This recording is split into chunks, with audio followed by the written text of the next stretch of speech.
Muy bien, bienvenidos a esta segunda grabación del canal de debate. Aquí con el historiador Omar García. Habíamos conversado ya anteriormente sobre la identidad nacional y faltaba pues el asunto del debate, ¿no? Que es la idea. Y aquí nosotros queremos hacer, o al menos mi persona también, creo que los participantes, un debate de colegas, alturado, ¿no? De amigos, porque es difícil hacer un debate, ¿no? Pero esperemos llevarnos bien. Eh, en cuanto a, puedo iniciar una participación que la identidad nacional, como bien lo dijo Omar García, aquí presente, dijo que es una construcción. Esto se va construyendo. Y yo hago un paralelismo en cuanto a la historia de Roma, ¿no? A la historia de Europa, por ejemplo, ¿no? En la actualidad, nosotros no sabemos de un tipo de historia que se anda quejando de que los romanos los han invadido. Más bien, es parte de la identidad, está en los libros, haber sido parte de un imperio y se da valor a lo que el imperio hizo, como por ejemplo la unificación, ¿no? El aporte cultural.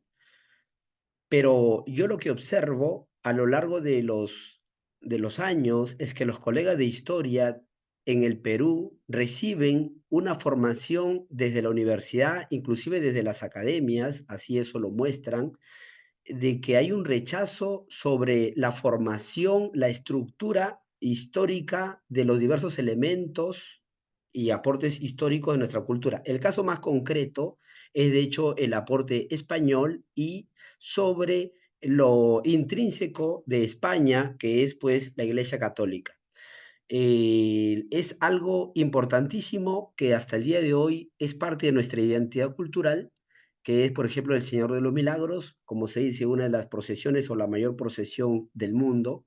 Entonces, aquí nosotros vemos que esto es algo parte íntimo de nuestra identidad, pero viene siendo atacado desde las universidades y eso yo le encuentro con mis investigaciones el origen de 1822 cuando un pastor protestante va a dirigir las universidades. En este caso, el pastor protestante James Thompson, que llega en 1822, enviado por el Imperio Británico, y lo va a recibir de muy buena manera San Martín, pero de hecho, al ser protestante, la Iglesia Católica no lo va a recibir tan fácilmente, ¿verdad? Entonces ha sido toda una pelea porque lo que hace este es el método lancasteriano, el pastor James Thompson. Y lógico, desde la formación que va a ser la cantuta, va a llenar de mucho sentimiento antiespañol, anticlerical, que es lo que nosotros vamos a observar también en la literatura, mucho anticlericalismo. Todas las corrientes literarias son anticlericales, anticlericales.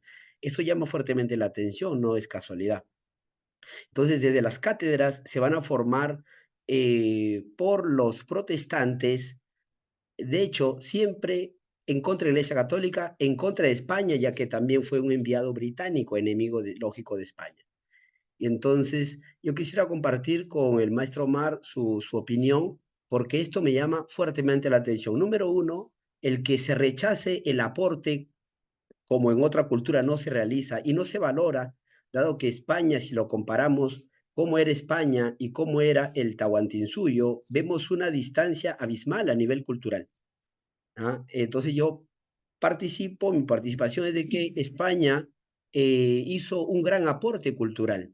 Y en cuanto a religión, nos dicen que España nos impuso, pero yo tengo fuentes, ya, en el cual pues España no impuso la religión, sino más bien fue de muy buena gana el paso de las religiones antiguas preincaicas o incaicas a el paso a la Iglesia Católica, porque si nosotros queremos comparar cuál es el mensaje de Huiracocha y el mensaje de cómo se veía la religión aquí en América, a comparación de cómo es el mensaje cristiano, lógico, uno se va a cambiar. Pero justamente ese es el tema de debate. No sé, ¿qué le parece a usted, maestro Mar?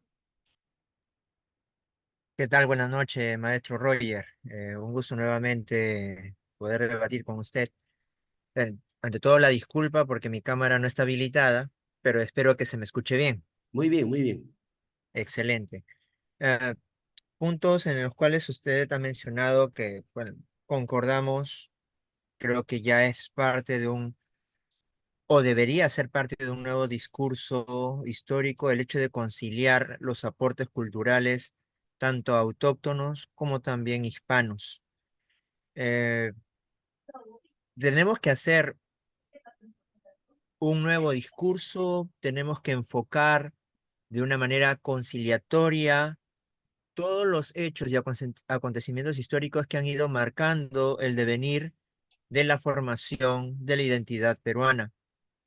Por ello, el hecho de todavía mirar con rencor, con resentimiento, la llegada de españoles, añorar un imperio que precisamente también tenía problemas de identidad internos, puesto que muchos de los reinos que ellos avasallaron no los veían con buenos ojos.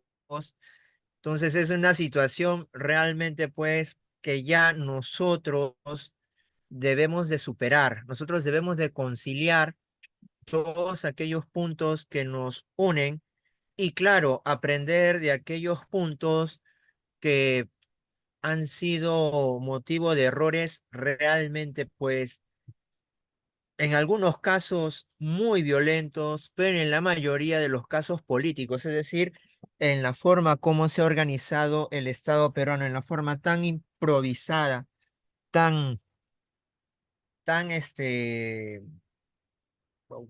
solamente por mencionar una frase rápida, tan a lo loco que fue la independencia del Perú. Em, en todo caso, estimado Roger, sí, pues la religión es uno de los aspectos que podemos decir puede servir de base para un nuevo discurso histórico. Más allá de que la religión haya sido impuesta o aceptada, yo creo que ahora sabemos que la religión en nuestro país es un punto de partida para poder crear un discurso unitario. ¿M? Y entonces, a partir de ese sincretismo religioso que se ha ido formando a lo largo de estos siglos, yo creo que la identidad peruana tiene una base sólida, pero claro, tenemos que dejar de lado pues esas visiones antagónicas, sobre todo fomentadas por un socialismo, por un marxismo dialéctico que realmente para la realidad peruana no aplica. Muy bien, de verdad que Omar, escucharte a ti es maravilloso, ¿no? Como digo, aquí la idea es el debate, pero de repente contigo coincidimos demasiado. Es mucha cosa, ¿no? Sí, Este, sí, ese problema de no se puede debatir contigo, pues, Omar. es Pero que, bueno, maestro Roger, podemos, digamos, tal vez esta situación debería ser más bien pues un puente, ¿no? Si hay otros que todavía mantienen una posición polémica, yo llamaría a que cambien un poco su posición, porque realmente para un discurso nacional, para poder crear una identidad nacional, tenemos que estar de acuerdo todos. Podemos tal vez diferir en la forma de cómo eh, divulgar el discurso, en la forma como presentar el discurso, pero en el fondo todos tenemos que estar de acuerdo. Y ese fondo es de que la identidad peruana no se puede crear desdeñando el aporte hispano. Eso no se puede dejar de lado. Eh, ya dejémonos de rencores, de falsos, eh, como se dice, de falsas reivindicaciones, ¿no? De querer añorar un Tahuantinsuyo socialista que realmente nunca existió, ¿no? Y y un Tahuantinsuyo que más bien fue, digamos, capitalista, estaba camino a transformarse prácticamente en un imperio capitalista. Entonces, Roger, bueno, en este caso coincidimos muchas cosas, pero eso es bueno, ¿no? claro, aquí nosotros podemos entonces invitar al debate con otros colegas que, como tú dices, de repente tienen puntos mucho más antagónicos. Anoto tu participación, por ejemplo, Pues yo tengo evidencia que de momento no, en esto no lo voy a presentar, pero salió de hecho en el periódico hablando sobre la unión de Mariátegui y su amistad intrínseca con los judíos, la comunidad judía. Y entonces nosotros podemos empezar a hilar cabos porque ya sabemos que Mariátegui, José Carlos Mariátegui, era indigenista, era marxista, y vemos también la unión entre el marxismo y el indigenismo, que como tú muy bien lo has dicho, la versión indigenista, o bueno, el marxismo trae división porque esa es la idea de la lucha de clases, algo que yo he debatido con un historiador, también sanmarquino, porque él me decía, por ejemplo, se antepone el día y la noche, y ese es un problema para mí, ¿sabe qué, Omar? Porque yo enseño geografía principalmente, ¿no? Y entonces que tú me digas que el día se opone a la noche es anticientífico, porque el día se sucede a la noche, así dice nuestro libro de geografía, el día sucede a la noche, no que el día se antepone a la noche, porque lo Que que es son día es, complementarios. son complementarios y sucesivos. No es que uno siempre es noche y otro siempre es día y se pelean entre sí, no, no es Mm. eso, ¿no? Pero para que nos demos cuenta de que en San Marcos enseñan así los catedráticos. Y si es que, bueno, digo, ¿no? Porque no creo que él esté repitiendo solo lo que dice la academia, sería mucho peor, ya que solamente lo que dicen los profesores de academia comúnmente lo repite. Bueno, también pudiera ser. No soy estudiante de la facultad de la cátedra de historia, tú lo dirás de una manera mucho más personal y vívida, ¿no? Que es tu caso, tú eres historiador. No sé, pero yo veo aquí la relación directa entre la comunidad judía, o sea, en la influencia judía en la persona, por ejemplo, de José Carlos Mariátegui, que inicia el indigenismo netamente marxista. O sea, el indigenismo lo que viene a hacer es marxismo, lucha de clases, ¿no? Hoy día lo vemos, de hecho, en la televisión, que se quiere pelear Huancavelica que se separe de Lima, Cusco, Puno, se separe de Lima. Ese es netamente indigenismo, lo estamos observando desde el interior del país. O sea, la cosa continúa. Lo vemos también el aporte marxista en cuanto que has dicho que el Tahuantinsuyo se nos ha vendido, claro, Mariátegui con una versión socialista. O sea, ¿qué ha pasado con la historia? La historia no la están enseñando de modo científico, algo que me causa mucha lástima. No sé qué dice Maestro Mar. Mire, yo me formé en las aulas de San Marcos a finales de la década de los 90 y a pesar que, claro, usted y yo somos más o menos de esa generación, sabemos pues que San Marcos fue tomada por Sendero prácticamente durante toda la década del 80. Muchos profesores todavía tenían esa versión marxista, leninista, maoísta para poder interpretar o aplicar las ciencias sociales precisamente en la sociedad peruana. Hoy día estamos más bien con un nuevo socialismo, un socialismo progresista, ¿no? Es Ujú. asolapado pues en ideologías de género, vanguardismos sexuales como el feminismo, en fin, ¿no?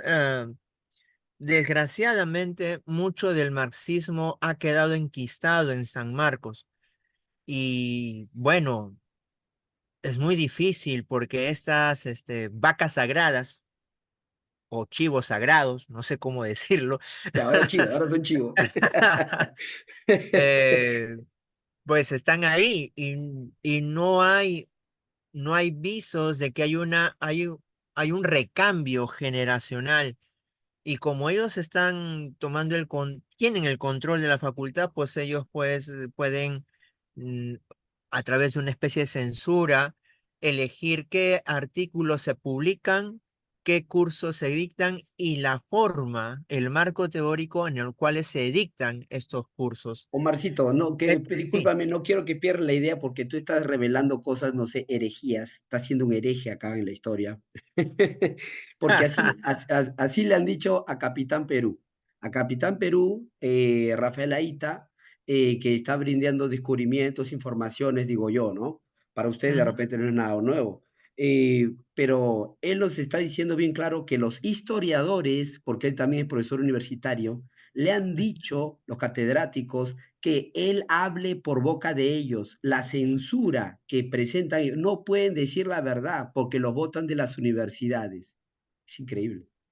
Sí, por eso te digo que la verdad es lamentable que no haya una renovación no solo generacional, sino también científica, ideológica. Yo siempre he sido y por eso también estoy separado de San Marcos, un poco que no se puede labrar ahí o no se puede sembrar ahí.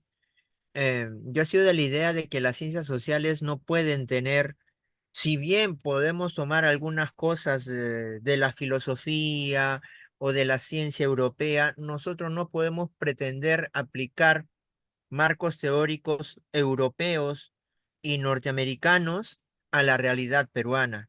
Yo siempre, en un debate ahí con Germaná, incluso le dije, profesor Germaná, ¿por qué no creamos nosotros mismos como científicos sociales nuestra propia metodología aplicada a la realidad peruana?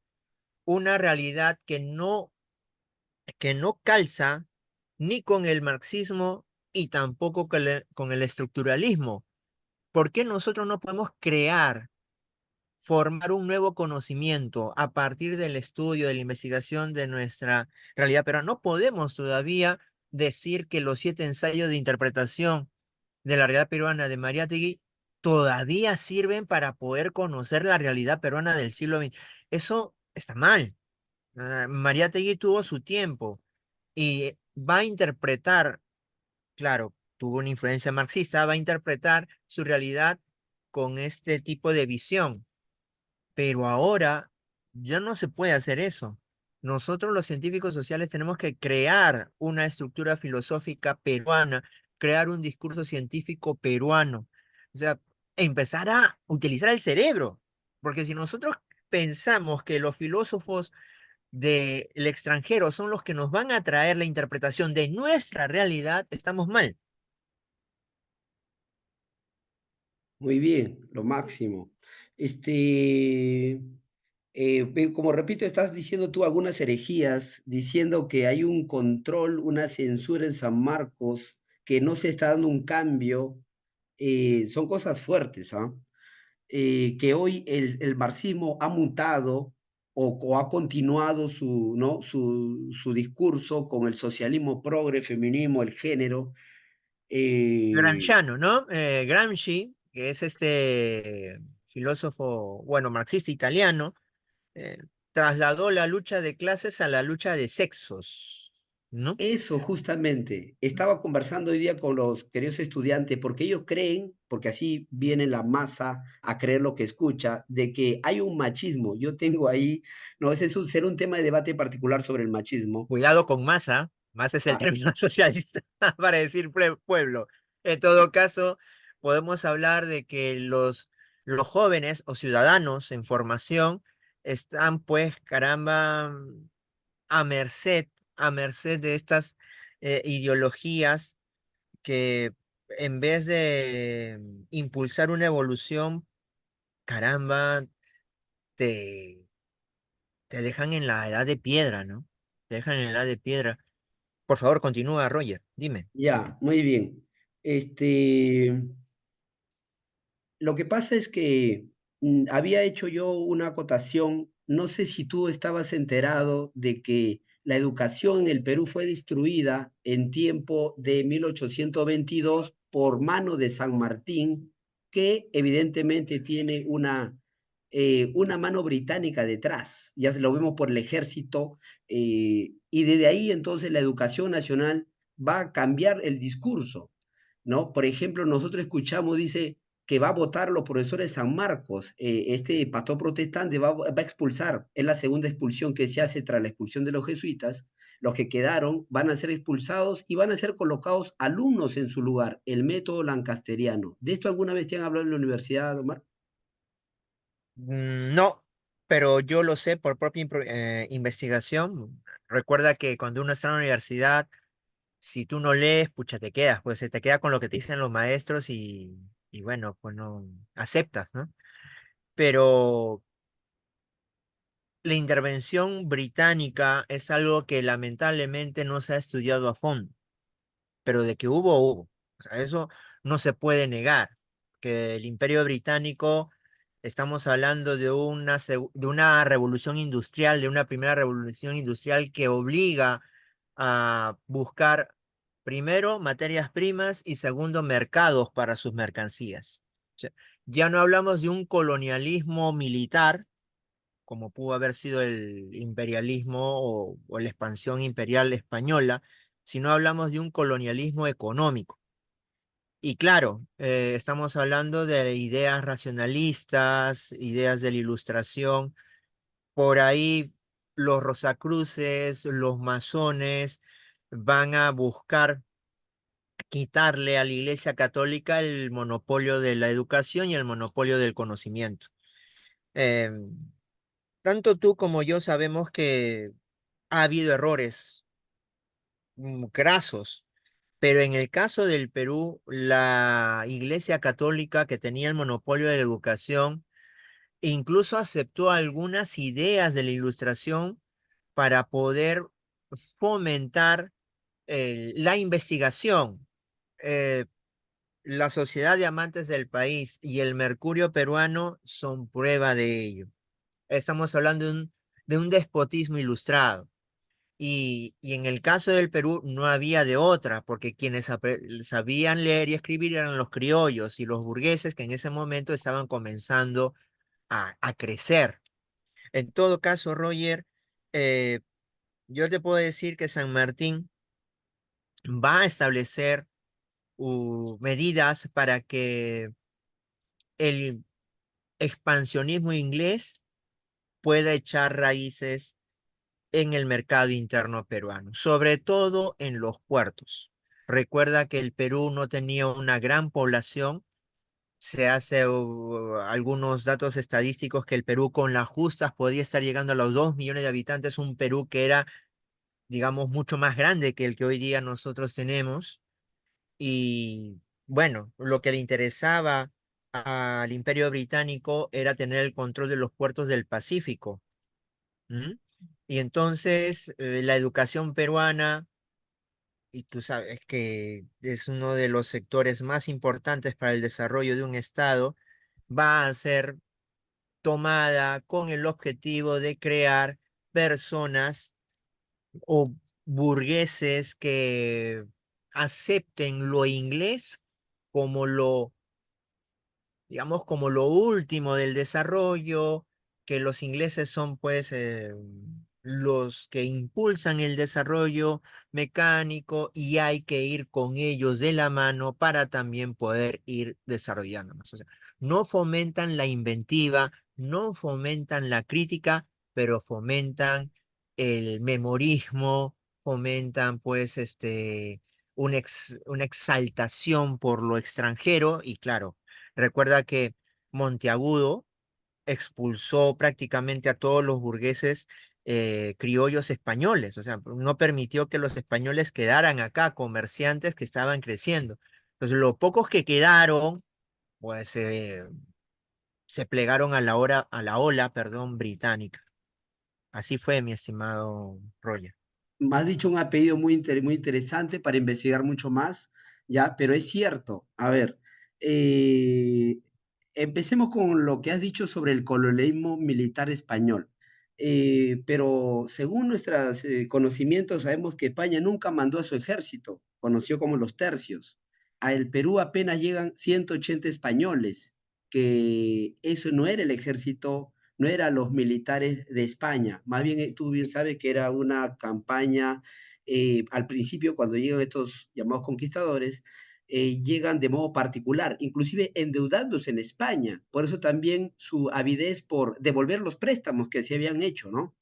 Entonces, ¿tú crees que sería válido mantener que España mandó su ejército cuando más bien nosotros podemos decir, hablamos militar, colismo militar, cuando más bien podemos decir que San Martín y Bolívar sí reciben ejército militar británico, Bolívar con 1000 soldados, San Martín con unos 600, 700 soldados británicos, ahí vemos eso que a mí me han dicho historiadores, ¿ah? No, eso es conspiranoico, No, eso no hay base, no, no hay ninguna relación, no, que el Imperio Británico es posterior, ese es después, no tiene nada que ver. Mira lo que enseñan hoy en las cátedras de San Marcos, me da cosas, ¿ya? Pero, no Eh, sé, ¿te parece, mi pregunta es, ¿te parece que se podía hacer algo correcto, decir colonialismo militar, cuando España nunca mandó su ejército? Más bien, si no, uno se pone a leer, la Armada del Perú era netamente nativa, aquí, autóctona. No sé qué te parece. Bien, en un primer paso, España no mandó obviamente su ejército profesional, ni su armada profesional. Todas las empresas de conquista y de colonización fueron privadas. Los que llegaron fueron mercenarios. Ahora, ya con la consolidación de la conquista y la creación de virreinatos, era necesaria sí la presencia de efectivos militares profesionales, pero de que hubo una avanzada armada era necesaria, porque si no, no se podía, hay que también ser realistas en eso, fue una avanzada de hombres armados, mercenarios, y que luego, como tú lo has dicho en la segunda parte de tu pregunta, luego van a establecer una especie de casta militar autóctona. Sus hijos nacidos acá van a continuar esa tradición. Van a ser oficializados por el reino español y son miembros del ejército imperial, pero nacidos acá, criollos. E incluso en la rebelión de Tupac Amaru II y en otras rebeliones, vamos a ver caciques o curacas que son parte del ejército colonial. Ojo, o sea, hubo también participación indígena dentro del ejército imperial español. Ah, pues claro está, estimado Roger, que después de la rebelión de Tupac Amaru, muchas cabezas se cortaron, tanto literal como metafóricamente. Y entonces, al descabezar políticamente a los pueblos indígenas, a los ayllus que todavía, o curacazgos que todavía quedaban, pues ya no hubo una representatividad política de esos grupos. Entonces, quién sabe, quién sabe, y ojo, también pasó con 1814 en el caso de los hermanos Angulo. Quién sabe de que si no hubiesen ocurrido esos movimientos rebeldes y San Martín hubiese llegado y al encontrar estos liderazgos en el sur del Perú, las cosas hubiesen sido distintas, ¿no? Hubiesen sido distintas. San Martín, de alguna u otra manera, pues es un hombre de su tiempo, lo que hizo lo tuvo que hacer, igual Simón Bolívar, lo que hizo lo tuvo que hacer, y claro está, el Perú como ahora está descabezado. O sea, no tenía líderes políticos, no tenía personajes que pudiesen, digamos, encabezar una corriente peruanista independentista. Recuerda que el Perú era más bien eh, partidario de la permanencia de España aquí. O en todo caso, buscar una especie de puente entre España y nosotros, como una monarquía asociada a la española. ¿No? Pero miraron con desconfianza a San Martín cuando planteó la monarquía constitucional, porque claro, ellos sabían que San Martín pues tenía apoyo británico, ¿no? O sea, ellos sabían que todo lo que él planteaba pues tenía un trasfondo. Lástima que no hubo líderes políticos que pudieran cohesionar, que pudieran tener un discurso fuerte de unidad y que hubiesen sido, pues, realmente los padres de la patria, ¿no? Los padres de la nación peruana. No hubo un discurso nacional, cosa que San Martín sí supo canalizar, ¿no? Un discurso nacional argentino. Ya después vino otro, los discursos regionales que ya todos conocemos, pero el Perú lamentablemente careció de eso, ¿no? El Mercurio peruano fue un interesante ensayo, pero tuvo su primer número en 1891, terminó en 1894, en fin, fueron proyectos truncos, por desgracia. A ver, tú puedes decir de modo concreto, Omar, ¿en qué año España o manda su... ¿Cómo nos puedes decir alguna mayor información respecto? ¿Cómo es que... porque yo escuché historiadores de España que dicen que nunca se mandó a los tercios, pero tú me estás diciendo que sí, que España sí mandó a los tercios. ¿Cómo podemos profundizar eso? A ver, todavía quedan 5 minutos. Sí, sí, sí. No, yo no he dicho que mandó a los tercios. Yo he dicho que Ah, ha mandado algunos destacamentos de ejército para proteger los puertos de Veracruz, de Cartagena de Indias y, claro, también las capitales. En el caso de México y Lima, o la Ciudad de los Reyes de aquel momento. Pero que hubiese mandado grandes destacamentos de soldados aquí, tampoco lo hizo, porque España tampoco era tonta. O sea, ya mandar, digamos, unos 50.000 soldados, 30.000 soldados, era como una invitación a que cualquier virrey que se le ocurriera, o cualquier criollo que por ahí le naciera o le diera la locura nacionalista, pudiese tomar esos efectivos y pudiese rebelarse y crear un reino del Perú, como pasó con el caso de Gonzalo Pizarro. Interesante, la rebelión de los encomenderos. Ojo. Entonces, no hubo un ejército imperial fuerte, hubo la presencia de 5.000 efectivos, creo que hasta 9.000 efectivos dispersos en todo el virreinato, pero que sí tuvieron, digamos, la astucia de preparar soldados y oficiales aquí en América. O sea, que tuviesen sentimiento español, pero aquí en América, y claro, controlados por los españoles a través de, bueno, a través de los virreyes, a través de corregidores, que los corregidores eran, ojo, eran de origen español, ¿ah? No podían ser de origen peruano, eran de origen español. Y ellos se encargaban de monitorear todo eso. los encomenderos sí eran indígenas, ¿verdad? No, no, no, los encomenderos en su gran mayoría fueron españoles. Algunos curacas fueron encomenderos para precisamente lograr su lealtad.